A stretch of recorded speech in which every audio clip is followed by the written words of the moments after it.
77 గణతంత్ర వేడుకలు జరుపుకుంటున్నాం. గణతంత్ర వేడుకల్లో మొత్తానికి సామాన్యుడికి కూడా ఈ గణతంత్ర వేడుకలకు సంబంధించి కావచ్చు ఫలాలు అందుతున్నాయా? ఏదైతే గ్రామాల్లో కూడా ఇంకా చాలా చాలా సమస్యలు తాండవిస్తున్నటువంటి అంశం మనం చూస్తున్నాం. దాదాపు గడిచిన ఈ సంవత్సరాల్లో 50 ఏళ్లలో కాంగ్రెస్ పరిపాలించింది 50 సంవత్సరాలు. అలాగే బీజేపీ 20 ఏళ్లకు పైగా బీజేపీ పరిపాలించింది. ఇన్ని సంవత్సరాల పరిపాలనలో అసలు గ్రామ స్థాయి వరకు పట్టణం నుంచి గ్రామ స్థాయి వరకు ఒరిగిందేంటి, జరిగిన అభివృద్ధి ఏంటి, అసలు ప్రతిఫలం పేదోడికి వెళుతుందా అనే అంశంపైన మనం విశ్లేషించడానికి మనం సిద్ధమైనాం. ఇప్పుడు దీంతో డిస్కషన్లో పాల్గొనడానికి T news CEO Shailesh Reddy garu join అవుతున్నారు. ఆయన అడిగి మరిన్ని విషయాలు తెలుసుకుందాం. Good evening sir. Good evening sir. ప్రధానంగా ఈ 77 ఏళ్ల గణతంత్ర వేడుకలు జరుపుకుంటున్నాం. ఈ గణతంత్ర వేడుకల్లో చేరుతున్నాయా, ఇవన్నీ విషయాలకు సంబంధించి చేరే పరిస్థితి అసలు ఈ గడిచిన పాలకులు చేశారా లేదా అనే అంశం సంబంధించి మీరేమంటారు? 77వ గణతంత్ర దినోత్సవం 77వ గణతంత్ర దినోత్సవం అంటే జనవరి 26, 1952 నుంచి మన రాజ్యాంగాన్ని, మనం రాసుకున్న రాజ్యాంగాన్ని అమల్లోకి తీసుకువచ్చిన రోజు, ఆ రోజు నుంచి అమలు చేస్తున్న రోజు. ఆ రోజు నుంచి ఈ రోజు వరకు భారతదేశంలో రాజ్యాంగబద్ధంగా పాలన నడుస్తుంది అని చెప్పేసి మనం అందరం భావిస్తూ ఉన్నాము. అయితే ఈ పాలన, రాజ్యాంగబద్ధమైన పాలన నిజంగానే నడుస్తుందా? రాజ్యాంగబద్ధంగా పాలకులు మనను పాలిస్తున్నారా, వీటన్నింటినీ కూడా ఒకసారి మనం అందరం ప్రశ్నించుకోవాల్సిన అవసరం ఉంది. మనకందరికీ తెలుసు, రాజ్యాంగాన్ని తీసుకువచ్చి రాజ్యాంగాన్ని చట్టసభలో ఆమోదింపజేసి రాజ్యాంగాన్ని అమల్లోకి తీసుకొచ్చిన కాంగ్రెస్ పార్టీ ఏ రకంగా రాజ్యాంగాన్ని, ఎన్నిసార్లు రాజ్యాంగాన్ని తూట్లు పొడిచింది అనేది మనం చూస్తూ వచ్చినాం. ఎవ్వరూ మర్చిపోలేని ఎమర్జెన్సీ కాలం మనకందరికీ అనేక రాజ్యాంగ సవరణలు తీసుకొచ్చింది కాంగ్రెస్ పార్టీ ప్రభుత్వం. ఏ ఒక్క రాజ్యాంగ సవరణ కూడా చిత్తశుద్ధితో చేసినట్టు అనిపించడం లేదు. అంటే రాజీవ్ గాంధీ ప్రధానమంత్రిగా ఉన్నప్పుడు చట్టసభల్లో పార్టీ ఫిరాయింపుల నిరోధక బిల్లు ఒకటి తీసుకొచ్చి దాన్ని రాజ్యాంగంలోని 9వ షెడ్యూల్లో భద్రపరచడం జరిగింది. రాజ్యాంగంలోని 9వ షెడ్యూల్లో భద్రపరచడం అంటే దానికి ఒక రాజ్యాంగ బద్ధత కల్పించడం. ఏ రకంగానూ కూడా దాన్ని సవరించే అవకాశం లేకుండా, ఏ రకంగా దాన్ని కూడా ఉల్లంఘిస్తే దానిపైన కఠిన చర్యలు ఉండేటట్టుగా తీసుకున్నాం. కానీ ఎప్పుడైతే ఈ చట్ట సవరణ జరిగిందో ఆ రోజు నుంచి కూడా ఈ రోజు వరకు చాలా చాలా చాలా కొద్ది సందర్భాల్లో మాత్రమే మనం ఆ చట్టాన్ని ఉపయోగించగలిగినాం. వాస్తవంగా ఈరోజు మనం చూస్తున్నాం, రాహుల్ గాంధీ గారు ప్రతిపక్ష నాయకులు రాజ్యాంగాన్ని ఒక చేతిలో పట్టుకొని బయలుదేరుతాడు. ఏ ఊరికి పోయినా రాజ్యాంగాన్ని దాంట్లో చూపిస్తాడు. కానీ దాంట్లో ఒక ప్రధాన ప్రతిపక్ష పార్టీ నాయకుడిగా, లోక్సభలో ప్రతిపక్ష నేతగా ఒక్కసారి కూడా ఆ పుస్తకాన్ని తెరిచి చూసినట్టు కనిపించదు. ఒకవేళ తెరిచి చూసినట్టు కనిపిస్తే తెలంగాణలో ఆయన పార్టీ ప్రభుత్వంలో ఉంది. ఆయన పార్టీ ఉన్న ప్రభుత్వం ఎక్కడ, ఎట్లా, ఏ రకంగా రాజ్యాంగానికి తూట్లు పొడుస్తుందనేది మనకు సుస్పష్టంగా, రాజ్యాంగాన్ని ఎప్పటికప్పుడు ఉల్లంఘిస్తున్న ఈ కాంగ్రెస్ పార్టీ, బీజేపీ పార్టీలు ఎప్పటికప్పుడు మనం చూస్తూనే వస్తున్నాం. తాజాగా తెలంగాణలో పార్టీ ఫిరాయింపుల నిరోధక చట్టం గురించి మనం మాట్లాడుకున్నట్టయితే ఆ రాజ్యాంగాన్ని ఏ రకంగా ఉల్లంఘిస్తున్నారనేది, అదే రకంగా రాజ్యాంగంలో పొందుపరిచిన అనేక సంరక్షణలు వాస్తవానికి మన సెంట్రల్ యూనివర్సిటీస్ ఉన్నాయి, సెంట్రల్ యూనివర్సిటీస్ బిల్స్ ఉన్నాయి. సెంట్రల్ యూనివర్సిటీస్కి రాష్ట్ర ప్రభుత్వాలు భూములు కేటాయించినాయి. రాష్ట్ర ప్రభుత్వాలు ఆ కేటాయించిన భూముల్లో యూనివర్సిటీలు కట్టుకున్నాయి. యూనివర్సిటీలు చాలా చక్కగా నడుస్తున్నాయి. కానీ అదే యూనివర్సిటీలో తెలంగాణలో ఏ ప్రతిపక్ష నాయకుడి పార్టీ అయితే ప్రభుత్వంలో ఉందో ఆ ప్రభుత్వం ఆ యూనివర్సిటీ ఉనికినే ప్రశ్నార్థకం చేసే విధంగా యూనివర్సిటీ భూములను కొల్లగొట్టాలని చూస్తుంది. ఉర్దూ యూనివర్సిటీ, మౌలానా ఆజాద్ ఉర్దూ యూనివర్సిటీ, ఆ యూనివర్సిటీ భూములు కూడా కొల్లగొట్టాలని చూస్తుంది. సో ఒకవైపు కేంద్రంలో అధికారంలో ఉన్న భారతీయ జనతా పార్టీ, ఓకే, ఆ ప్రభుత్వం రాజ్యాంగాన్ని ఉల్లంఘిస్తుంది. ఆ విషయాలు కూడా మనం మాట్లాడుకుందాం. ప్రతిపక్ష పార్టీ కాంగ్రెస్ పార్టీ అధికారంలో ఉన్న రాష్ట్రాల్లో కూడా ఏ రకంగా రాజ్యాంగ ఉల్లంఘనలు జరుగుతాయి. ఎందుకంటే పార్లమెంట్లో రాజ్యాంగ ఉల్లంఘనల విషయం మాట్లాడవలసింది పార్లమెంట్లో. ఆ పార్లమెంట్లో ప్రధాన ప్రతిపక్షంగా ఉన్న పార్టీ ద్వంద్వ వైఖరి, అక్కడొకలాగా మాట్లాడుతుంది, తెలంగాణలో ఒక మాట్లాడుతుంది.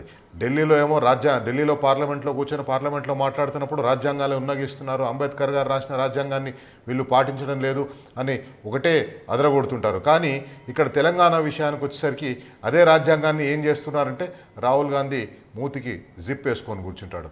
సో ఇట్లా ఈ రకంగా 75 ఏళ్ల గణతంత్ర దినోత్సవం మనం జరుపుకుంటున్నప్పుడు ప్రధాన ప్రతిపక్ష పార్టీ కాంగ్రెస్ పార్టీ ఒక రకంగా మననం చేసుకోవాలి. ఎందుకు ఏ రకంగా రాజ్యాంగాన్ని మనం చేస్తున్నాం, స్టాండ్ యాజ్ అన్ ఎగ్జాంపుల్ అంటారు. యాక్చువల్గా ఒక ఎగ్జాంపుల్ లాగా నిలబడాలి రాహుల్ గాంధీ. ఈరోజు రాహుల్ గాంధీ ఒకవేళ రాజ్యాంగం మీద నేను మాట్లాడుతాను, రాజ్యాంగం మీద మాట్లాడే హక్కు నాకు ఉంది అనుకుంటే తక్షణమే తెలంగాణలో వాళ్ళ పార్టీ అధికారంలోకి ఉంది. అధికారంలో ఉన్న పార్టీలో ఎన్నికైన వ్యక్తి స్పీకర్గా ఉన్నాడు.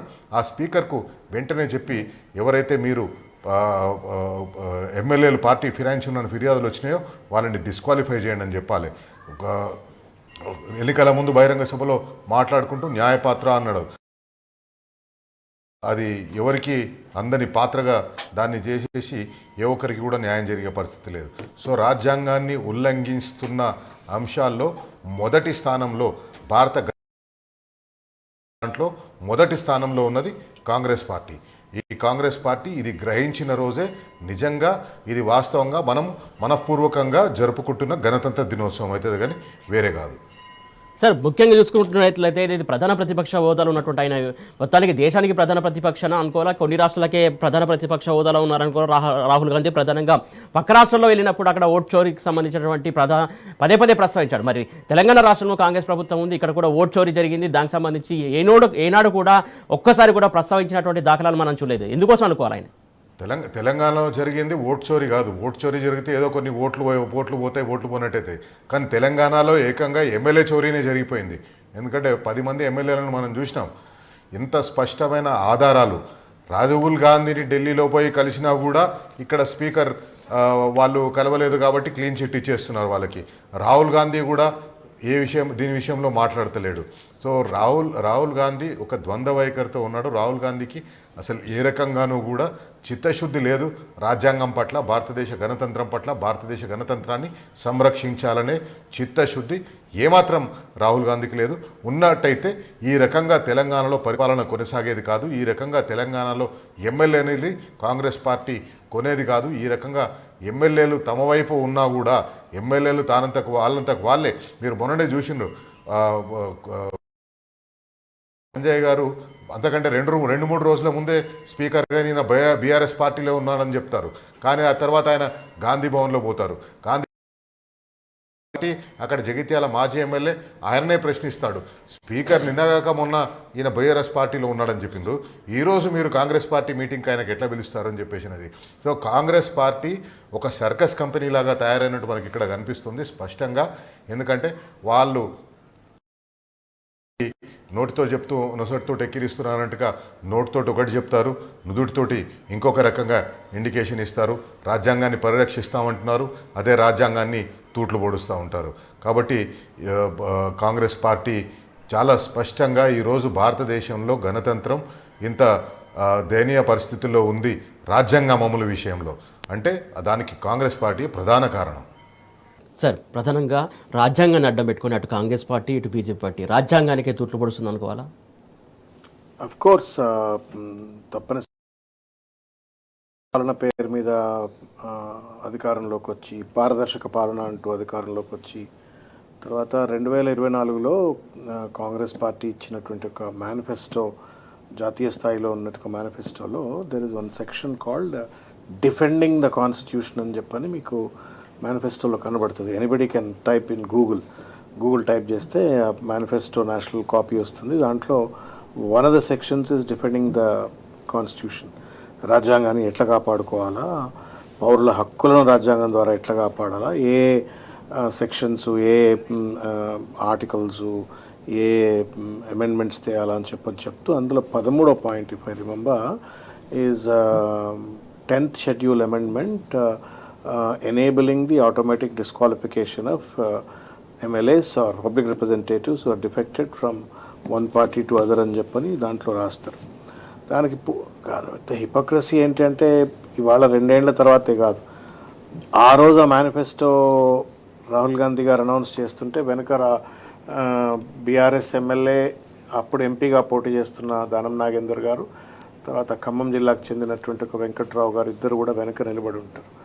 So they have learned, they mastered the art of manipulating people and పర్టికులర్గా రాజ్యాంగాన్ని తుంగలో తొక్కుతూ ప్రజలను మభ్యపెడుతూ ఒక భ్రాంతి రాజకీయాలను, భ్రాంతి పరిపాలన ఇవాళ తెలంగాణలో కొనసాగుతూ ఉంది. ఇవి పెద్ద హిపోక్రసీ అనమాట. జాతీయ స్థాయిలో జై సంవిధాన్ అంటారు, జై సంవిధాన్, జై బాపు, జై భీమ్ అని చెప్పని జాతీయ స్థాయిలో అంటారు. రాష్ట్రంకి వచ్చేటప్పటికేమో రాజ్యాంగ హననానికి పాల్పడుతుంటారు. వాళ్ళు రాజ్యాంగ రక్షణకి ఇచ్చినటువంటి ఒక వాగ్దానాలను అమలు చేయరు. విచ్చలవిడిగా సంతలో గొడ్లను కొన్నట్టు anti defection law was brought in by Rajiv Gandhi పట్టుకొచ్చిన చట్టాన్ని తుంగలో తొక్కుతారు. రాహుల్ గాంధీ ఏదైతే జై సంవిధాన్ అని చెప్పని రాజ్యాంగాన్ని కాపాడమంటారు దాన్ని తుంగలో తొక్కుతారు. సో అట్లా రేవంత్ రెడ్డి గారి పరిపాలన తెలంగాణలో కొనసాగుతుంది. అటు రాహుల్ని నమ్మాలన్నా రేవంత్ రెడ్డిని నమ్మాలన్నా ప్రజలకు తెలియకుండా ఇవాళ ఒక డోలాయమానంలో ఉన్న పరిస్థితి. ఇక భారతీయ జనతా పార్టీ ఫండమెంటల్గానే వాళ్ళు కాన్స్టిట్యూషన్ పూర్తిగా నమ్మినట్టుగా ఎక్కడ కనబడరు. అనేక సందర్భాలలో రాజ్యాంగాన్ని తొలినాడినట్టుగానే, లేకపోతే రాజ్యాంగంలో ఉన్నటువంటి ఒక మూల సూత్రాలైనటువంటి ఒక ఫ్రీడమ్ ఆఫ్ ఎక్స్ప్రెషన్స్ కానీ, ఫండమెంటల్ రైట్స్ కానీ, వీటన్నిటిపైన the architecture of the Indian constitution పైన అటాక్ చేసేటువంటి ఒక ప్రయత్నం చాలా సందర్భాల్లో బీజేపీ చేసింది. మొన్న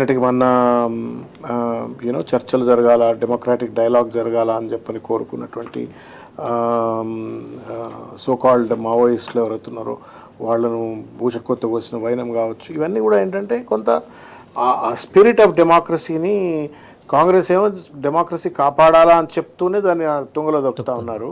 ఇంకా డెమోక్రసీని కాపాడాలా అన్నట్టుగా కేంద్ర ప్రభుత్వం అయితే అనుసరిస్తలేదు. వాళ్ళు ప్రెసిడెన్షియల్ ఫార్మ్ ఆఫ్ గవర్నెన్స్ కావాలా, నరేంద్ర మోడీ గారిని మళ్ళీ ఏదో దేశంలో దేశాధ్యక్షుడు చేయాలా అన్నటువంటి ఒక రీతిలో వాళ్ళ వ్యవహారం ఉంటుంది తప్ప ఆ democratic norms, debate, dialogue, discussion BJP నమ్మట్లేదు. నమ్ముతున్నామని చెప్పి నటించేటువంటి ఒక కాంగ్రెస్ అధికారంలో ఉన్న రాష్ట్రాల్లో పెద్ద నియంతృత్వ పాలన కొనసాగిస్తుంది. కర్ణాటకలో అయినా అట్లాగే ఉంది, ఇవాళ అధికారంలో ఉన్నటువంటి ఒక తెలంగాణలో కూడా అట్లాగే ఉంది. కాబట్టి ఇవాళ 26 జనవరి కాబట్టి, రాజ్యాంగ దినోత్సవం కాబట్టి, ఈ సందర్భంగా the largest political parties of the country, both ఒకటి Congress and then BJP, both seems to be not so much in belief of Indian constitution అనిపిస్తుంది. రాజ్యాంగాన్ని పూర్తిగా నమ్మినట్టుగా దాన్ని రక్షించాలా, దాన్ని కాపాడాలా, దాని భవిష్యత్ తరాలకు ఇంకా బలమైనటువంటి ఒక సూత్రీకరణగా చేయాలా అన్నటువంటి ఒక ఆలోచన ఉన్నట్టుగా మాత్రం కనబడుతుంది. శ్రావణ్ గారు ఒక నిమిషం. శ్రావణ్ గారు, గత 77 సంవత్సరాల గణతంత్ర భారతదేశంలో అత్యధిక కాలం పాలించింది కాంగ్రెస్ పార్టీ. ఆ తర్వాత రెండో స్థానంలో ఉన్నది భారతీయ జనతా పార్టీ. మిగతా పార్టీలు అన్ని కలిపి కూడా 4-5 సంవత్సరాలు కూడా లేదు. అంటే 73-74 సంవత్సరాలు ఈ పార్టీలే పాలించినాయి. ఈ పార్టీలు రాజ్యాంగాన్ని అడ్డం పెట్టుకొని అనేక అరాచకాలు చేసినాయి. దీంట్లో ఎవరు మొదటి స్థానంలో ఉన్నారనుకుంటున్నారు? కాంగ్రెస్ పార్టీ అత్యధికంగా రాజ్యాంగాన్ని ఒక అబాసుపాలు చేసిందా? భారతీయ జనతా పార్టీ రాజ్యాంగాన్ని అబాసుపాలు చేసిందా? ఎవరు ఎక్కువ శాతం అబాసుపాలు చేసింది? అంటే కాంగ్రెసే ఎక్కువ చేసినట్టుగా కనబడుతుంది. ఎందుకంటే ఒక పక్కన కాంగ్రెస్ జవహర్లాల్ నెహ్రూ గారే ఆ రోజు అంబేద్కర్ గారికి డ్రాఫ్టింగ్ కమిటీ చైర్మన్గా ఉండడానికి తోడ్పడ్డరు అని చెప్తూనే ఆ రాజ్యాంగాన్ని తుంగలో తొక్కుతూ ఫ్రీడమ్ ఆఫ్ ఎక్స్ప్రెషన్ను, తర్వాత ఫండమెంటల్ రైట్స్ను డిస్ట్రాయ్ చేస్తూ ఎమర్జెన్సీ విధించింది కాంగ్రెస్ పార్టీ. కాబట్టి కాపాడతాము, మేమే సృష్టికర్తలము, మేము కాపాడతామని చెప్పుకుంటూనే దాన్ని తుంగలో దొక్కేటువంటి ఒక ప్రయత్నం పలుమార్లు రాజ్యాంగం పైన దాడి చేసింది కాంగ్రెసే కనబడుతుంది. తదనంతరం భారతీయ జనతా పార్టీ తక్కువ కాలం అధికారంలో ఉంది కాబట్టి, బట్ ఇప్పుడు మీరు నరేంద్ర మోడీ గారు అధికారంలోకి వచ్చిన తర్వాత ఆయన ఢిల్లీలో మోడీ రాజ్యాంగం, తెలంగాణలో అనుమూల రాజ్యాంగం, ఇట్లా ఎవరికి వాళ్ళు వాళ్ళ స్వంత రాజ్యాంగాన్ని రచించుకుంటున్నారా, లేకపోతే ఉన్న రాజ్యాంగాన్ని వాళ్ళకు అనుకూలంగా అన్వయించుకొని వాళ్ళ మొత్తానికి రాజ్యాంగాన్ని ఖూనీ చేస్తూ ఉన్నారు. We are a banana republic. ఎవరో పెద్ద మనిషి అన్న ఎట్లయిపోయిందంటే ఇప్పుడు తోడు దొంగలు అయిపోయినారు. కాంగ్రెస్ పార్టీ, భారతీయ జనతా పార్టీ ఇద్దరు తోడు దొంగలు అయిపోయినారు.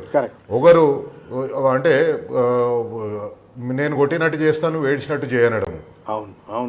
ఒక రకంగా చూస్తే వాస్తవానికి భారతీయ జనతా పార్టీకి సంబంధించిన కేంద్ర నాయకత్వం కానీ లేకపోతే అధికారంలో ఉన్న నాయకత్వం కానీ వాళ్ళందరూ కూడా ఏ రకంగా తెలంగాణలో పార్టీ ఫిరాయింపుల నిరోధక చట్టం అబాసు పాలవుతుంది, ఏ రకంగా దాన్ని కాంగ్రెస్ పార్టీ దాన్ని తుంగలో తొక్కుతుందని చెప్పేసి అనేది వాళ్ళు చాలా గట్టిగా మాట్లాడవలసిన అవసరం ఉంది, పార్లమెంట్లో మాట్లాడవలసిన అవసరం ఉంది. ఉదాహరణకు మనం బీసీ రిజర్వేషన్ల అందరూ కలిసి డ్రామాలు చేస్తున్నారు. అనేక సందర్భాల్లో మీరు కూడా చెప్పారు, భారత రాష్ట్ర సమితి నాయకత్వం కూడా చెప్పింది, ఇక్కడ రోడ్ల మీద పడి ధర్నాలు చేయడం ఎందుకు, జంతర్ మంతర్ దగ్గర ధర్నాలు చేయడం ఎందుకు, పార్లమెంట్లో ఇద్దరు ఉంటారు, పార్లమెంట్లో ఇద్దరు కూర్చొని ఒక మాట అనుకుంటే ఛాయ్ తాగేంత టైంలో బిల్లు పాస్ అయిపోతుందని చెప్పేసి అంటారు, కానీ డ్రామాలు చేయరు. అంటే మళ్ళీ అక్కడ రాజ్యాంగాన్ని తీసుకొస్తారు. రాజ్యాంగాన్ని అవసరాల కోసం, ప్రజల బాగు కోసం దాన్ని అమెండ్మెంట్స్ తీసుకురావాల్సిన పార్టీలు దాన్ని తీసుకురావట్లేదు. కానీ కార్పొరేట్ శక్తులకు ఉపయోగపడే విధంగా ఏదైనా జరగాలి అంటే భారత ఖనిజ సంపదని ఏ రకంగా కార్పొరేట్ సంస్థలకు అప్పగించాలనే దాంట్లో రాజ్యాంగ సవరణలు అట్లా జరిగిపోతుంటాయి, గాలికి జరిగిపోతుంటాయి. ఇద్దరు అనుకొని మాట్లాడుకొని ఎవరికి తెలియకుండా పార్లమెంట్లు జరిగిపోతూ ఉంటాయి. సో ఈ రకంగా ఇద్దరూ కూడా కలిసి తోడు దొంగల్లాగా రాజ్యాంగాన్ని వాళ్ళకు అవసరం వచ్చినట్టు ఇష్టం ఉన్నట్టు వాడుకుంటున్నారు. రోడ్ల మీద సామాన్య ప్రజలను మాత్రం 26వ జనవరి 26 జనవరి జెండాలు ఎగరేసి లాంగ్ లీవ్ రిపబ్లిక్ అనాలి, లేకపోతే గణతంత్ర దినోత్సవ శుభాకాంక్షలు, గణతంత్ర దినోత్సవం వర్ధిల్లాలి అని చెప్పేసి నినాదాలు చేస్తున్నారు. ఎన్ని రోజులు ఈ ప్రజలకు ఇట్లా నిరాశ ఎదుర్కోవాల్సి వస్తుంది? ఎన్ని రోజులు ప్రజలు ఈ రకంగా పైనున్న వాళ్ళు ఒక రకమైన డ్రామాలు ఆడుతుంటే కింద ప్రజలు ఎన్ని రోజులని ఇట్లా చూస్తూ కూర్చుంటారు? అది ఒక అంటే ఇన్ఫినైట్ ఆన్సర్ దానికి. ఎన్ని రోజులు అనంటే సంపూర్ణమైనటువంటి ఒక స్వరాజ్యం కానీ, సంపూర్ణమైనటువంటి ఒక రాజ్యాంగంని అమలు చేసేటువంటి ఒక స్ఫూర్తి కానీ ఈ దేశంలో రావాలంటే ఇప్పుడున్నటువంటి ఒక రాజకీయ వ్యవస్థ, ముఖ్యంగా నేషనల్ లెవెల్లో ఉన్నటువంటి బీజేపీకి కాన్స్టిట్యూషన్ మీద పూర్తి స్థాయిలో నమ్మకం ఉన్నట్టుగా అనిపించదు. కాంగ్రెస్ పార్టీ నమ్మకం ఉందని చెప్తూనే దాన్ని వంచన గురి చేస్తున్నటువంటిది మన కళ్ళ ముందే మన తెలంగాణ రాష్ట్రంలో మనం చూస్తూ ఉన్నాం. కాబట్టి దొందే అనేటువంటిది స్పష్టంగా కనబడుతూ ఉంది. సో అంటిల్ అన్లెస్ ఒక ఒక ఒక పేట్రియాటిక్ రెవల్యూషన్ ఈ దేశంలో వస్తే నిజంగానే మళ్ళా భారత రాజ్యాంగం అనేటువంటిది అదొక బైబిల్ లాంటిది, అదొక ఖురాన్ లాంటిది, అదొక భగవద్గీత లాంటిది అనేటువంటి ఒక భావనతో బాధ్యతాయుతంగా రాజకీయ పార్టీలు పనిచేస్తాయని. మూడవది కూడా విశ్వాసంతో నమ్మి ఓట్లేస్తారు.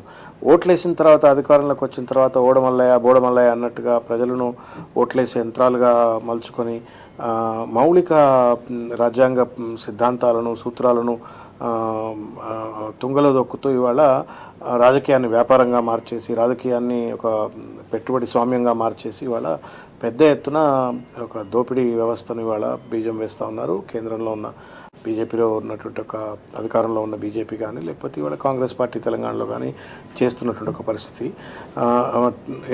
ఇన్ నట్షల్ శైలేష్ రెడ్డి గారు నాకు స్ట్రైట్ అవే ఆన్సర్ లేదు ఎన్ని రోజులు పడుతుంది అని. But I'm only A optimist that తప్పనిసరిగా జరగాలి. శ్రవణ్ గారు, ఇప్పుడు మనం చూస్తున్నాం నేపాల్లో కానీ, ఇరాన్లో కానీ, లేదా ఇతర దేశాల్లో కానీ ఈ జెన్జీ రెవల్యూషన్ ఎందుకు మన జెన్జీ, వాస్తవానికి నేను ఒక 2 విషయాలు చెప్తాను. మన జెన్జీ చాలా కెరీర్ ఓరియంటెడ్ అయిపోయింది. మన జెన్జీ చాలా రాజకీయాల పట్ల నిరాసక్తతగా మన జెన్జీ ఉన్నది. మన జెన్జీ భారతీయ జనతా పార్టీ కానివ్వండి, లేదా మతతత్వ శక్తులు కానివ్వండి, వాళ్ళు ఎక్కించిన ఒక మందుతో దాంట్లో జోగుతున్నట్టుగా కనిపిస్తుంది. మన జెన్జీ ఎందుకు మన రాజ్యాంగం, మన దేశం, మన దేశ అభివృద్ధి, మన దేశ హక్కులు, మన హక్కులు, ప్రజల హక్కులు, వీటన్నింటి గురించి ఎందుకు మాట్లాడతలేదు జెన్జీ? ఎందుకు అటువైపు పోతలేదు అనుకుంటున్నారు? అంటే 2 కారణాలు. ఒకటి, ఆ జనరేషన్లో, ఇప్పుడున్నటువంటి ఒక జనరేషన్లో ఉన్నటువంటి ఒక భావదారిద్ర్యం కావచ్చు, లేకపోతే ఈ దేశంగా ఉండడానికి ఎన్ని లక్షల కోట్ల మంది ప్రజలు ప్రాణత్యాగాలు చేసినారు, ఏ రకమైన పోరాటాలు చేసినారు, చరిత్ర పట్ల పరిపూర్ణమైన అవగాహన లేనటువంటి ఒక విద్యా వ్యవస్థ కావచ్చు, ఆ విద్యా వ్యవస్థలో పుట్టినటువంటి ఒక జనరేషన్స్ కావచ్చు, టెక్నాలజికల్ ఎబరేషన్స్ కావచ్చు, తర్వాత కన్సిస్టెంట్గా పొలిటికల్ పార్టీస్, పొలిటికల్ వ్యవస్థలు బిట్రే చేస్తూ ఇచ్చిన వాగ్దానాలను అమలు చేయకుండా, తర్వాత మౌలికమైనటువంటి ఒక ప్రజాస్వామిక సిద్ధాంతాలను, రాజ్యాంగ సిద్ధాంతాలను తుంగలో తొక్కుతూ పరిపాలన కొనసాగిస్తూ ఒక వంచనకు, మోసానికి, వ్యాపారానికి, ఒక దోపిడికి ప్రభుత్వాలు పాల్పడుతున్నప్పుడు కొంత స్వతహాగా ఆ అవేర్నెస్ అన్నా ఉండకపోవాలా. రెండు, ఒక రకమైనటువంటి ఒక అది నైరాశ్య భావం, హెల్ప్లెస్నెస్, నైరాశ్య భావం అన్నా అయి ఉండాలా.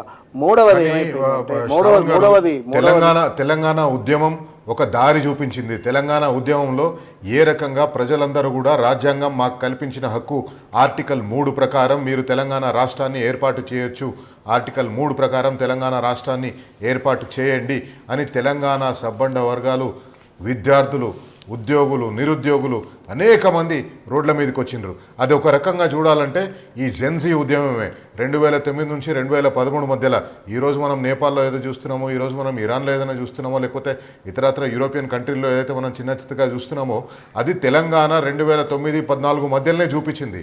కానీ ఇప్పుడు మరొకసారి కూడా, అంటే నా వ్యక్తిగత అభిప్రాయం మీరు చెప్పాలి, ఇప్పుడు కూడా ఇట్లాగే జెన్జీ రావాల్సిన అవసరం ఉంది. మన రాజ్యం కోసం, మన దేశం కోసం, మన రాజ్యాంగాన్ని కాపాడడం కోసం రావాల్సిన అవసరం ఉంది అనుకుంటున్నాను. మీరు చెప్పండి. అంటే నేను ఇంతకుముందు చెప్పా కదా, ఒకటి హిస్టారికల్ అండర్స్టాండింగ్ కానీ, నాలెడ్జ్ కానీ, లేకపోతే ఆ హిస్టారికల్ ఇమోషనల్ అండర్స్టాండింగ్ కానీ లేకపోవడం కావచ్చు. రెండవది ప్రస్తుతం ఉన్నటువంటి ఒక రాజకీయ వ్యవస్థ నుండి ఇది ఒక దారి తప్పిన వ్యవస్థ, ఒక దోపిడీ వ్యవస్థ అన్నటువంటి ఒక భావన ఈ జంజీలో వచ్చి ఉండవచ్చు. మూడవది, I think in the technology ఎంతైతే లాభం చేకూర్చిందో టెక్నాలజీ కూడా అంత అయినటువంటి ఒక వైపరీత్యాలకు కూడా దారి తీసినట్టుగా. రాత్రే ఓ ఫ్రెండ్తో మాట్లాడుతూ ఉన్నాను, ఎట్లయితే మనము బాడీని హెర్బల్ డీటాక్సిఫికేషన్ చేసుకోవాలో ఇవాళ జెన్జీకి కూడా డిజిటల్ డీటాక్సిఫికేషన్ చేయాలా. ఒక ఎడిక్షన్ అయిపోయి, ఇప్పుడు నేను I don't like present government, so I simply go to Facebook and then put a post. I don't like something, I'll put a Twitter or a tweet, or I'll put keyboard activism. Keyboard activism, but not field activism. పోయింది అది. అది విశ్వవిద్యాలయంలో ఎన్నికలు లేకపోవడంతో, లేకపోతే ఆ questioning spirit కానీ, లేకపోతే ఆ డిజిటల్ ఆ సముద్రంలో పడే కొట్టుకుపోవడం, ఆ మొత్తానికి తెలియదు కానీ ఒక నిరాశ కావచ్చు. బట్ అయినప్పటికీ కూడా, ఇంత ఉన్నప్పటికీ కూడా ప్రజలు నిరంతరంగా మార్పుకు దారి చూసి తీస్తున్నారు. Sometime it may be in 5 years, sometime maybe 10 years, but then people are showing their wisdom to change the governments. కాకపోతే ఏంటంటే కంటిన్యూస్ రెసిస్టెన్స్, కంటిన్యూస్ క్వశ్చనింగ్ అనేటువంటిది తగ్గిపోయింది. దానికి కారణం నేను చెప్పినటువంటి ఒక భిన్నమైనటువంటి ఒక రీజన్స్. సరే, మీరు అన్నట్టు ఇరాన్లో కానీ మిగతా దేశాల్లో జరిగినటువంటి ఒక విప్లవాత్మకమైనటువంటి ఒక పెను మార్పులు, తుఫాన్లు, బంగ్లాదేశ్ లేకపోతే శ్రీలంక అటువంటి ఒక పరిస్థితులు భారతదేశంలో వస్తాయని నేను అనుకోవట్లేను. కానీ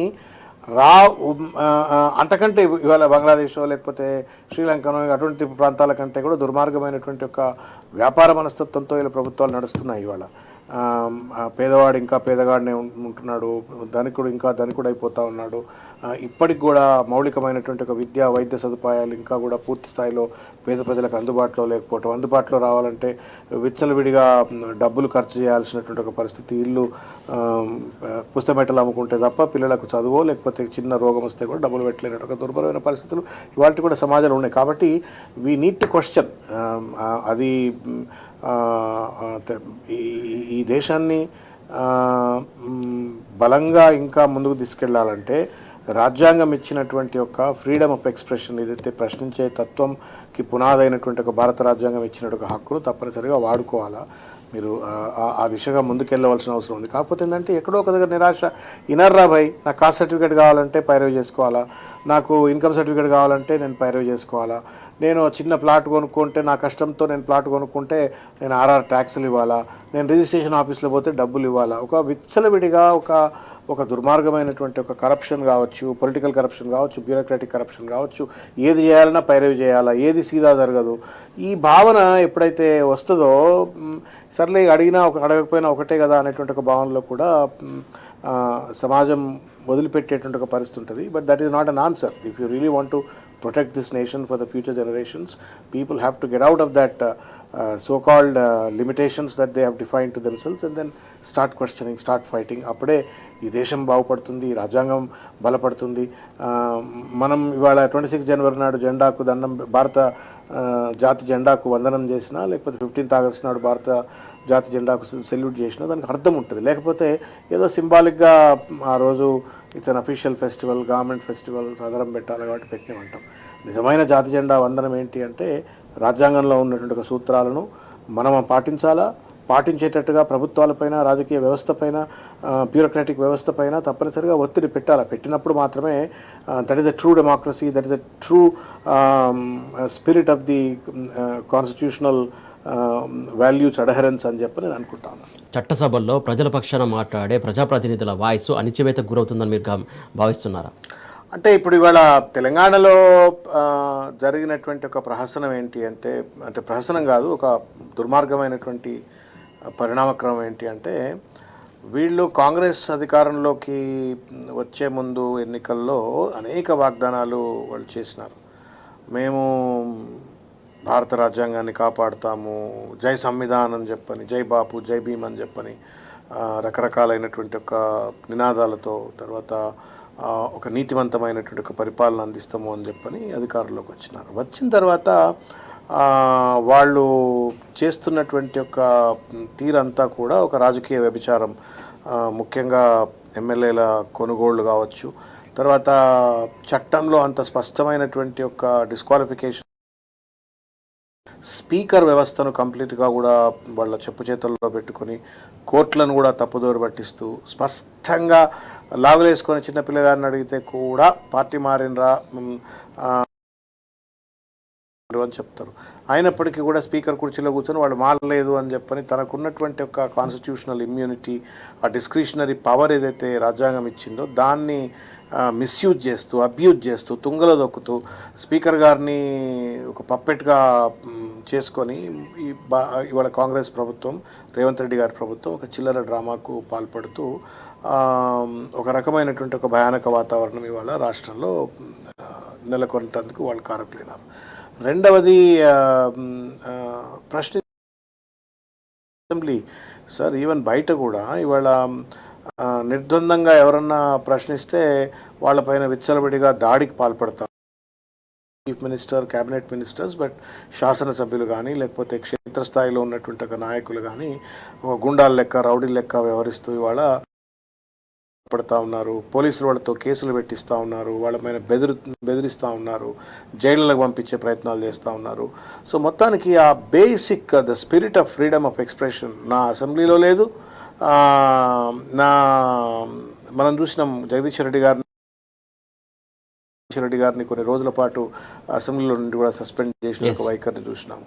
సో అంతా ఒక నియంతృత్వ ధోరణి. అంటే రేవంత్ రెడ్డి గారు నేను ఒక హిట్లర్ను అనుకుంటున్నట్టు అనిపిస్తుంది. అంటే తెలంగాణను తాను ఒక హిట్లరు, తాను ఒక కింగ్ ఆఫ్ తెలంగాణ అన్నట్టుగా ఇవాళ ఒక దుర్మార్గమైన పరిపాలన కొనసాగిస్తున్నారు. దానికి మద్దతుగా ఇవాళ రాజ్యాంగబద్ధమైన కుర్చీల్లో కూర్చున్నటువంటి ఒక స్పీకర్ వ్యవస్థ కూడా అదే దిశలో పనిచేయటము, తర్వాత పోలీస్ వ్యవస్థ అదే దిశలో పనిచేయటము, కాన్స్టిట్యూషనల్ బాడీస్ కూడా అదే దిశలో పనిచేయడంతో ఇవాళ తెలంగాణలో ఒక నియంతృత్వ స్వామ్యం, ఇవాళ ఒక నియంతృత్వ పాలన ఇవాళ తెలంగాణలో కొనసాగుతూ ఉంది. దురదృష్టం, మనం ఇంతకుముందు శైలేష్ రెడ్డి గారు అన్నట్టుగా 77 సంవత్సరాల గణతంత్ర దినోత్సవం జరుపుకుంటున్న ఈ సందర్భంలో జర్నలిస్టులు వాళ్ళకు తెలిసిన ఒక అంశాన్ని ప్రచారం చేస్తే వాళ్ళను జైళ్లలోకి పంపాలని కుట్రలు చేయటం, సామాజిక మాధ్యమాలలో సుప్రీంకోర్టు తీర్పులు స్పష్టంగా ఉన్నాయి, కాన్స్టిట్యూషనల్ ప్రిన్సిపల్స్ స్పష్టంగా ఉన్నాయి. ఉన్నప్పటికీ కూడా సోషల్ మీడియాలో ప్రభుత్వానికి వ్యతిరేకంగా ఒక పోస్ట్ పెడితే వాళ్ళని జైళ్ళకు పంపించాలా అనేటువంటి ఒక కుట్ర, జైళ్ళకు పంపిస్తున్న తీరును కూడా మనం చూస్తూ ఉన్నాం. కాబట్టి తెలంగాణలో దురదృష్టం, భారత రాజ్యాంగాన్ని కాపాడుతామని చెప్పిన వాళ్ళే రక్షకులే భక్షకులు అయినటువంటి ఒక రీతిలో ఇవాళ తెలంగాణను, భారత రాజ్యాంగం తెలంగాణలో హననం. అంటే ఫోర్త్ స్టేట్గా ప్రభుత్వాలను ప్రశ్నించకూడదా, లేకుంటే నిలదీయకూడదా, సమస్యల గురించి లేవనెత్తకూడదా? That is not what it is. 10 ఏళ్ళు అధికారంలో లేనప్పుడు మాట్లాడిన మాటలు ఏంటి? ఇవాళ రాహుల్ గాంధీ గారు నేషనల్ లెవెల్లో కానీ, లేకపోతే తెలంగాణలో రేవంత్ రెడ్డి, లేకపోతే అంతకుముందు ఉత్తమ్ కుమార్ రెడ్డి, కాంగ్రెస్ వాళ్ళంతా ప్రజాస్వామ్యాన్ని కాపాడాలా, ప్రశ్నించే వెసులుబాటు ఉండాలా, ఫ్రీడమ్ ఆఫ్ ఎక్స్ప్రెషన్ ఉండాలా అని చెప్పని మాట్లాడారు. అవునవును, మేము ఫ్రీడమ్ ఆఫ్ ఎక్స్ప్రెషన్ కాపాడుతాం, ఫండమెంటల్ రైట్స్ కాపాడుతాం, డిఫెండ్ ద కాన్స్టిట్యూషన్ అని చెప్పని వాగ్దానం చేస్తుంది. వచ్చిన తర్వాత ఇవాళ పూర్తిగా కూడా ఒక తుంగలో దొక్కినట్టుగా మాకు ఈ చట్టం, రాజ్యాంగం ఏమీ పట్టింపు లేదు, నేను అనువుల రాజ్యాంగాన్ని అమలు చేస్తా, అంబేద్కర్ రాజ్యాంగాన్ని అమలు చేయను అన్నట్టుగా ఈ ప్రభుత్వం వ్యవహరిస్తూ ఉంటే రాష్ట్రంలో కేంద్రంలో ఉన్నటువంటి ఒక మన రాహుల్ గాంధీ గారు కూడా అంటి ముట్టనట్టు ఉండడంతో ఇది ఒక పోలీస్ స్వామ్యంగా మారిపోయింది. ఇది ఒక దుర్మార్గమైనటువంటి ఒక ఆధిపత్య అహంకారంతో అణిచివేతతో కొనసాగుతున్నటువంటి ఒక అరాచక పాలనగా ఇవాళ తెలంగాణలో రాజ్యాంగ హననం ఇవాళ కావించబడతా ఉంది. అది బాధ కలుగుతున్నటువంటి ఒక అంశం. తెలంగాణ వచ్చిందే ఒక ప్రజాస్వామిక ఉద్యమం ద్వారా ప్రశ్నించేటువంటి ఒక క్వశ్చనింగ్ స్పిరిట్ తోటే ఆ రోజున్న పాలక వర్గాలను ప్రశ్నించగలిగినాము, పోరాడగలిగినాము, వాళ్ళను ఎత్తి చూపగలిగినాము, ప్రజలను చైతన్యం చేయగలిగినాము, మెడలు వంచి తెలంగాణ తెచ్చుకోవడానికి ఆ రాజ్యాంగమే మనకు ఉపయోగపడ్డది. అటువంటి రాజ్యాంగాన్ని ఇవాళ తెలంగాణలో ఇంకా బలోపేతం చేయాలి. Because it is the constitution that has enabled you to fight and question the ruling governments and then secure the statehood for Telangana. ఇవాళ అటువంటి రాజ్యాంగాన్ని ఇంకా బలోపేతం చేయాల్సిన అవసరం ఉంటుంది. ఇంకా భవిష్యత్ తరాలకు వాళ్ళ సమస్యలను పరిష్కరించుకోవడం కోసం ఇంకా బలమైనటువంటి ఒక రీతిలో ఫ్రీడమ్ ఆఫ్ ఎక్స్ప్రెషన్ కానీ, క్వశ్చనింగ్ స్పిరిట్ కానీ ఇవన్నీ కూడా ఇంకా బలంగా ముందుకు తీసుకుపోవాలంటే you need to protect the constitution. దానికి భిన్నంగా ఇవాళ రాజ్యాంగ హననం చేస్తూ ఉన్నారు, హక్కుల ఉల్లంఘనకు పాల్పడుతున్నారు. ఏంటంటే ఇక్కడ వీళ్ళందరూ కూడా ఎవరు కూడా రాజ్యాంగాన్ని చదివినట్టు మనకు కనిపిస్తలేదు. రాజ్యాంగం గురించి వాళ్ళకి తెలిసినట్టు కనిపిస్తలేదు. ఒకవేళ నిజంగానే వీళ్ళకి రాజ్యాంగం గురించి తెలిసినట్టయితే, ఒకవేళ నిజంగానే వీళ్ళు రాజ్యాంగాన్ని చదివినట్టయితే వీళ్ళు కొంతలో జాగ్రత్త పడతారు. ఉదాహరణకు ఇప్పుడు పార్టీ ఫిరాయింపుల నిరోధక చట్టం 9th షెడ్యూల్లో ఉంది. ఆ 9th షెడ్యూల్లో ఉన్నదాన్ని కూడా వీళ్ళు అసలు పట్టించుకుంటలేరు. వాస్తవానికి మనం హైదరాబాద్ సెంట్రల్ యూనివర్సిటీ భూముల్లో చూసినాం. Article 48A director principles of state పాలసీలో వస్తుంది. Article 48A protection of environment, wildlife ఇవన్నీ వస్తాయి. వాటిని ఏ దాన్ని కూడా పట్టించుకోకుండా మా దగ్గర అధికారం ఉంది కాబట్టి మా రాజ్యాంగం వేరు, మీ రాజ్యాంగం వేరు అన్నట్టుగా ప్రవర్తిస్తున్నారు. ఒకటి మనము ఢిల్లీలో భారతీయ జనతా పార్టీ అధికారంలో దగ్గర చూస్తుంటే ఆరావళికి సంబంధించిన విషయంలో ఏ రకంగా పర్యావరణాన్ని విధ్వంసం చేస్తున్నారో మనం చూసినాము. గుజరాత్లో ఒక ప్రైవేట్ ప్రాజెక్ట్ కోసం ఏ రకంగా పర్యావరణ అనుమతుల్ని పక్కన పెట్టి లేదా పర్యావరణాన్ని పక్కన పెట్టి అనుమతులు ఇచ్చినో చూసినాము. అట్లేగా అదానికి ఫేవర్ చేయడం కోసం మహారాష్ట్రలో ఏ రకంగా వాళ్ళు చర్యలు తీసుకున్నారో మనం చూసినాం. సో వాస్తవం చూసినట్టయితే ఈ రాజ్యాంగం ఇవన్నీ కూడా సామాన్య ప్రజలను మభ్యపెట్టడానికి, సామాన్య ప్రజలను ఒక మాయలో ఉంచడం కోసం ఇవన్నీ మాట్లాడుతుంటారు. బయటికి మాట్లాడేది ఒకటి, లోపల చేసుకుంటూ పోయేది ఒకటి. ఎందుకంటే సామాన్య ప్రజలు ఇవన్నీ గ్రహిస్తే, తిరగబడితే మన పదవులు మన అధికార ప్రమాదంలో పడుతుందని దానికోసం చేస్తున్నారు. నిజానికి సామాన్య ప్రజలు జాగృతం కావాల్సిన అవసరం ఉంది. వాస్తవంగా రాజ్యాంగంలో ఏం చెప్తున్నారు, రాజ్యాంగంలో ఉన్నవన్నీ మనకు డెలివర్ అవుతున్నాయా లేదా, ఆ డెలివర్ కాకపోతే మనం ఎవరిని ప్రశ్నించాలి, ఎందుకు మనం ప్రశ్నించలేకపోతున్నాము, ప్రశ్నించడం కోసం ఉన్న సాధనాలేంది, ఉపకరణాలేంది, వీటన్నింటినీ కూడా జెన్జీ ఆలోచించవలసిన అవసరం ఉంది. కానీ ఎక్కడ కూడా మన జెన్జీ వీటి పట్ల ఆసక్తిగా ఉన్నట్టు, వీటి పట్ల శ్రద్ధగా ఉన్నట్టు కనిపించడం లేదు.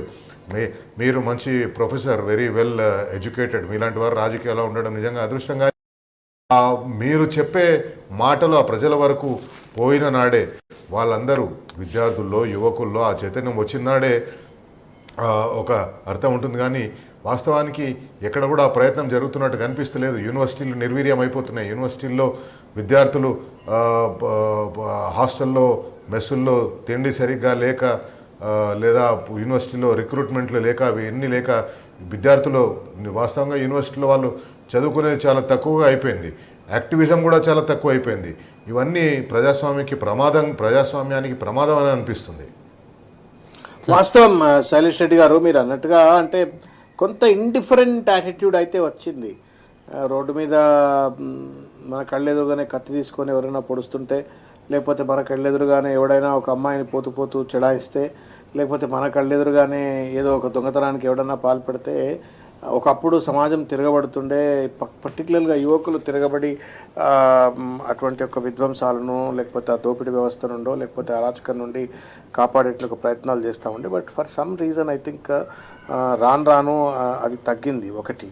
రెండవది మీరు ఇంతకుముందు అన్నారు కదా కీబోర్డ్ యాక్టివిజం అని చెప్పని. We're all very comfortable, today generation is more comfortable in keyboard activism versus field యాక్టివిజమో, లేకపోతే ప్రత్యక్షంగా ప్రజల్లో తిరగాడుతూ ప్రజల యొక్క సమస్యలను కానీ లేకపోతే రాజ్యాంగపరమైనటువంటి సూత్రాలు కానీ నేర్చుకొని వాటిని అమలు కోసం కొట్లాడేటువంటి తత్వాలు తగ్గిపోయినాయి. ఇవాళ యూనివర్సిటీల్లో కూడా తగ్గిపోయింది. అది ఒకప్పుడు యూనివర్సిటీలు they were power centres, powerful vibrant centres of question, ప్రశ్నకు పునాదులైనటువంటి ఒక విశ్వవిద్యాలయాలు ఇవాళ పూర్తిగా కూడా నేను చూస్తాను. ఉస్మానియా యూనివర్సిటీలో ప్రొఫెసర్ను సస్పెండ్ చేసిన చరిత్ర భారతదేశంలో ఎక్కడా లేదు. నన్నేం అడుగుతారు అని చెప్పని vice chancellor university teachers association అయినటువంటి ఒక ప్రొఫెసర్ను సస్పెండ్ చేసి పడేసినారు. సరే మళ్ళీ ఏదో రీఇన్స్టేట్ చేసినామని చెప్పని నిర్ణయాలు అంటూ ఉన్నారు. అంటే ఎక్కడికక్కడ ఒక అణచివేత ధోరణి వాళ్ళ ప్రభుత్వాలు పాల్పడుతూ ఉంటాయి. అధికారంలోకి వచ్చినటువంటి వాళ్ళు ఆ అధికారాన్ని ప్రశ్నించి సమతుల్యమైనటువంటి ఒక పాలన కావచ్చు, లేకపోతే పరిపాలన కావచ్చు, లేకపోతే ఒక ధర్మబద్ధమైన రాజ్యాంగబద్ధమైనటువంటి ఒక సూత్రాలకు అనుగుణంగా పరిపాలన కావచ్చు ఉండాలని కోరుకునేటువంటి వాళ్ళు కోరుకోవచ్చు. కానీ ఆ కోరిక ఫుల్ఫిల్ కాకపోతే పోరాటం చేయడానికి మాత్రం ముందుకు రావట్లేరు. తప్పనిసరిగా ఆ దిశగా ముందుకు పోవాలి. మీరు అన్నట్టు ఇంకోటి కాన్స్టిట్యూషనల్ లిటరసీ గురించి మాట్లాడారు. కాన్స్టిట్యూషన్ ఇప్పుడు మీరు ఈ పెట్టుబడిదారు వ్యవస్థలో ఉన్నవాళ్ళు కానీ లేకపోతే ఆధిపత్య అహంకారంతో ఉన్నటువంటి ఒక వ్యవస్థలో ఉన్నవాళ్ళు కానీ రాజ్యాంగం తెలిసిన తర్వాత కూడా రాజ్యాంగ సూత్రాల గురించి మాట్లాడరు, వాటిని అమలు చేయాలి ఎందుకంటే అని అనుకోరు. ఎందుకు అంటే వాళ్ళు అమలు చేసినట్టయితే వాళ్లకు వాళ్ళ నాటకాలన్నీ కూడా బయటపడతాయి, ప్రజలు మళ్ళీ తిరగబడతారు. కాబట్టి రాజ్యాంగానికి సంబంధించిన అంశాన్ని బయటికి రాకుండా వాళ్ళే దాన్ని గండికొట్టే ప్రయత్నం చేస్తారు. But there is a need in this country. 140 కోట్ల జనాభా ఉన్నటువంటి ఈ దేశానికి దిశ నిర్దేశం చేసి మార్గదర్శనం చేసేటువంటి ఒక రాజ్యాంగాన్ని తీసుకెళ్లాలా. చిన్నప్పటి నుండే హక్కులే కాకుండా బాధ్యతల గురించి తెలియజెప్పవలసిన అవసరం ఉంది, ప్రియాంబుల్ గురించి చెప్పవలసిన అవసరం ఉంది, the architecture of the constitution గురించి ఉన్నటువంటి ఒక న్యాయ సూత్రీకరణ ఎట్లా జరిగిందని చెప్పని పూర్తి స్థాయిలో రాజ్యాంగం గురించి తెలుసుకోవాల్సిన అవసరం ఉంది. అందుకే నేను కాన్స్టిట్యూషనల్ లిటరసీ అని అంటాను. కాన్స్టిట్యూషనల్ లిటరసీ పెంచాలా. మామూలు లిటరసీ వేరు, కాన్స్టిట్యూషనల్ లిటరసీ వేరు. ఎప్పుడైతే అది వస్తుందో ఓటు నమ్ముకోరు. ఇవాళ ఎంత దుర్మార్గంగా మనము ఒకప్పుడు అనుకునేవాళ్ళం, మనం జంజీ అని ఇప్పుడు ఇంతసేపు చర్చ చేస్తూ ఉన్నాం. ఓటు 5,000 పోయింది, 500 రూపాయలు పోయింది, 1,000 రూపాయలు పోయింది, 2,000 రూపాయలు పోయింది, 5,000 రూపాయలు పోయింది, 10,000 రూపాయలు పోయింది, 20,000 రూపాయలకు బేరంలో మార్కెట్లో ఉన్నటువంటి ఒక పరిస్థితి వస్తే అది నేను ఒకానొక సందర్భంలో కేవలం పేద గ్రామాల్లో ఉన్న పేదవాడలో లేకపోతే స్లమ్సో అర్బన్ స్లమ్సో ఇటువంటి దగ్గరే మాత్రమే ఈ రకంగా ఓట్లను అమ్ముడుపోతుంది అనుకుంటే, నేను గ్రాడ్యుయేట్ ఎమ్మెల్సీ ఎన్నికలలో తర్వాత బాగా చదువుకున్న వాళ్ళు ఓటర్లుగా ఉన్నటువంటి ఒక ఎన్నికల్లో కూడా 100 కోట్లు 150 కోట్లు 200 కోట్ల రూపాయలు ఇట్లా ఖర్చు పెట్టాల్సినట్టు అగత్యం వచ్చిన తర్వాత what kind of deterioration of this democracy. Exactly. మళ్ళా శ్రావణ్ గారు, మళ్ళా ఈ గ్రాడ్యుయేట్స్ ఎమ్మెల్సీ అని మీరు అన్నారు కాబట్టి మళ్ళీ ఆ సెక్షన్ అంతా ఏ సెక్షన్ అంటే భారతదేశ రాజ్యాంగం, అదే భారతదేశ రాజ్యాంగం గురించి, భారతదేశ గొప్పతనం గురించి పుంఖానుగా ఉపన్యాసాలు ఇచ్చేవాళ్ళు, లేదా భారతదేశ గొప్పతనం గురించి, భారతదేశ ఎన్నికల ప్రక్రియ గురించి, ప్రజాస్వామ్య గొప్పతనం లెక్చర్లు ఇచ్చేవాళ్ళు, విద్యార్థులకు చెప్పేవాళ్ళు, న్యాయస్థానంలో మాట్లాడేవాళ్ళు అంతా వీళ్ళే. దురదృష్టం. ఎందుకంటే ఈ సెక్షన్ ఎక్కడో ఒక దగ్గర రిఫార్మ్ స్టార్ట్ కావాలి కానీ ఎక్కడైతే రిఫార్మ్ కావాలనో ఆ సెక్షన్నే ఇంకొక సెక్షన్ వచ్చి రిఫార్మ్ చేసే పరిస్థితి రావడం అంటే ఇది బహుశా ఒక వెరీ స్కేరీ సిచ్యువేషన్ మనకు కనిపిస్తూ ఉంది. వాస్తవానికి గ్రాడ్యుయేట్స్ ఎలక్షన్స్ లేదా టీచర్స్ కాన్స్టిట్యుయెన్సీ ఎలక్షన్స్ ఎమ్మెల్సీల విషయంలో వచ్చినప్పుడు ఈ రెండిట్లో కూడా ఎక్కడైనా ఖచ్చితంగా మీకు మామూలు ఎమ్మెల్యే ఎలక్షన్స్ ఎంపీ ఎలక్షన్స్లో ఉండే పరిస్థితుల కంటే భిన్నంగా ఉండాల్సిన అవసరం ఉంది. కానీ అక్కడనే ఆ పరిస్థితులు అట్లా ఉండేసరికి మీరు వాస్తవానికి గ్రామీణ ప్రాంతాల్లో ఉండే చదువు తక్కువ ఉన్నవారు కానివ్వండి లేదా నిరుపేదలు కానివ్వండి, వాళ్ళు 2,000 ఓటుకు 2,000 1,000 రూపాయలు ఆశించడం దానికి పెద్ద తేడా ఏం అనిపించదు. ఎందుకంటే గ్రాడ్యుయేట్స్, అడ్వకేట్స్, ఇంజనీర్స్, టీచర్స్ వీళ్ళందరూ ఉండే దగ్గరనే వాళ్ళే కక్కుర్తి పడుతూ ఉంటే మిగతా గ్రామీణ ప్రాంతాల్లో ఉండే వాళ్ళు మాదేం తప్పు అని చెప్పేసి అనే ఒక ఆర్గ్యుమెంట్ని మనం ఏ రకంగానూ దాన్ని న్యూట్రలైజ్ చేయలేము. కరెక్ట్.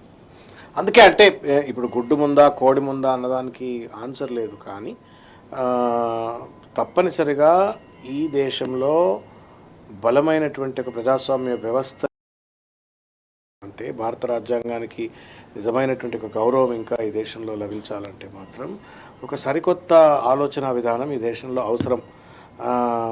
ఒక సరికొత్త నాయకత్వం ఈ దేశానికి అవసరం. లేకపోతే it will be A మాకరీ of the democracy and the constitution. కాబట్టి తప్పనిసరిగా ఒక రాడికల్ రిఫార్మేషన్ కావాలి. బాగా చదువుకున్నాడు, డబ్బులు తీసుకునే పాపం రెక్కాడితే డొక్కాడినోడు ఒకరోజు ఒక ఓటు కోసం లైన్లో తీసుకునే ఎవరిని నిందిద్దాము, ఎవరిది తప్పందాము, వందల కోట్ల రూపాయలు ఖర్చు పెట్టిన తర్వాత మళ్ళీ ఇవాళ ఏ రకంగా ఆర్ఆర్ ట్యాక్సులు వసూలు చేస్తారో తెలంగాణలో అట్లనే ట్యాక్సులు అట్లా ప్రజల మీద ట్యాక్సులు వేస్తారు, కమిషన్లకు పాల్పడతారు, దోపిడీకి పాల్పడతారు. మనం అచేతనుల లెక్క, బానిసల లెక్క, చేతగాని వాళ్ళ లెక్క చేతులు కట్టుకొని ఈ దోపిడీ వ్యవస్థను చూస్తూ ఉండాల్సిన పరిస్థితి. కాబట్టి అంబేద్కర్కు నిజమైన నివాళి ఇవ్వాలన్నా, లేకపోతే భారత రాజ్యాంగానికి నిజమైన నివాళి ఇవ్వాలన్నా, జాతీయ జెండాకు మనం సెల్యూట్ చేయాలంటే we need to think more innovatively, more radically, more ఈ దేశం కోసం కాపాడాలంటే రాజ్యాంగాన్ని ఇంకా గారు మీకు ఈ పని కాంగ్రెస్ పార్టీ కానీ భారతీయ జనతా పార్టీ కానీ, ఎందుకంటే ఇద్దరు అధికారంలో ఉన్నారు, కేంద్రంలో అధికారంలో ఉన్నారు, రాష్ట్రంలో అధికారంలో ఉన్నారు. వాస్తవానికి కేంద్రంలో అధికారంలో ఉన్న వాళ్ళకి రాజ్యాంగ పరిరక్షణ మీద చాలా పెద్ద బాధ్యత ఉంటుంది. వాళ్ళు ఎక్కడైనా మీకు చిన్న ఆశ కనిపిస్తుందో వాళ్ళు ఏమైనా చేస్తారు? ఈ భారత రాజ్యాంగం అంబేద్కర్ గారు కలలు కన్న రాజ్యాంగం, అంబేద్కర్ గారు దాన్ని అని చెప్పే అవకాశం మీకు కనిపిస్తుంది? ఇవాళ అదే అంశాన్ని పెద్దలు కేటీఆర్ గారు ఇవాళ తెలంగాణ భవన్లో ఒక స్మాల్ షార్ట్ ప్లే రాజ్యాంగ విద్రోహం అనేటువంటి ఒక అంశం పైన ఆ షార్ట్ ప్లేలో ముఖ్య అతిథిగా విచ్చేసినట్టు కేటీఆర్ గారు ఇదే మాట మాట్లాడారు. రాహుల్ గాంధీ గారు జై సంవిధానం అంటుంటాడు ఢిల్లీలో. రేవంత్ రెడ్డి చరుడు తెలంగాణలోకి వచ్చేసి అంబేద్కర్ రాజ్యాంగం కాదు అనుకూల రాజ్యాంగం అంటాడు. ఇక్కడ ఫ్రీడమ్ ఆఫ్ ఎక్స్ప్రెషన్ అని చెప్పని అంటుంటాడు.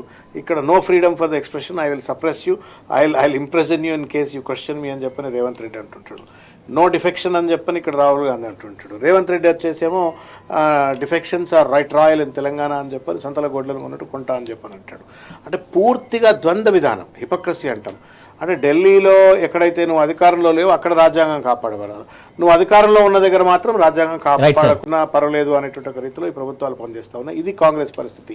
ఇక బీజేపీ ఏ రకంగా నియంతృత్వంతో పనిచేస్తున్నట్టు స్పష్టంగా చూసినాం. కాబట్టి తప్పనిసరిగా నేను ఇంతకుముందు అన్నట్టుగా ఒక సరికొత్త ఆలోచన విధానంతో, ఒక కొత్త ప్రేరణతో, కొత్త స్ఫూర్తితో భవిష్యత్తులో ఒక మంచి నాయకులు ఇవాళ అదే